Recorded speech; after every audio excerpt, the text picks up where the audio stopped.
কুরবানি পশু জবাই করার পদ্ধতি কি? এটা আমরা অনেকেই ভুল করি। কুরবানি পশু, এখানে কয়েকটা মাসালা। কুরবানি পশু জবাই করার সময়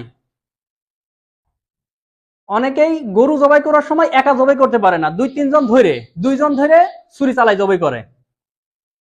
দুইজনকেই বিসমিল্লাহি আল্লাহু আকবার পড়তে হবে, প্রথম কথা। 2 নম্বর কথা, 3টা রক কাটা লাগে, কিন্তু হাড়ে খুসা দেবেন না। অনেকেই হাড়ে খুসা মেরে তাড়াতাড়ি মৃত্যু হয় এরকমের কারণে হাড়ে খুসা দেয়, এটা দেওয়া যাবে না। বিজ্ঞান বলছে হাড়ে খোঁচা দিলে মাথা থেকে বডি আলাদা হয়ে যায়, অনেকে স্ট্রোক করেও গরু মারা যেতে পারে, অস্বাভাবিক মৃত্যু হতে পারে। ওই জন্য একটু সময় দেবেন, যে গরু জবাই করার পরে তার জান বেরোতে একটু তো সময় লাগবে, এই জন্য সেই সময়টা দেবেন, হাড়ে খোঁচা দেবেন না। আর যদি দ্বিতীয়বার কেউ ছুরি চালান অল্প সময়ের জন্য, তাকেও বিসমিল্লাহি আল্লাহু আকবার পড়তে হবে। যে অলরেডি জবাই করা শেষ, আরেকটু আমার কাটা মনে হচ্ছে বাকি আছে, আরেকজন ছুরি নিয়ে জবাই করতে গেল, তাকেও বলে দেবেন যে বিসমিল্লাহি আল্লাহু আকবার শব্দটা যেন বলে জবাই করে।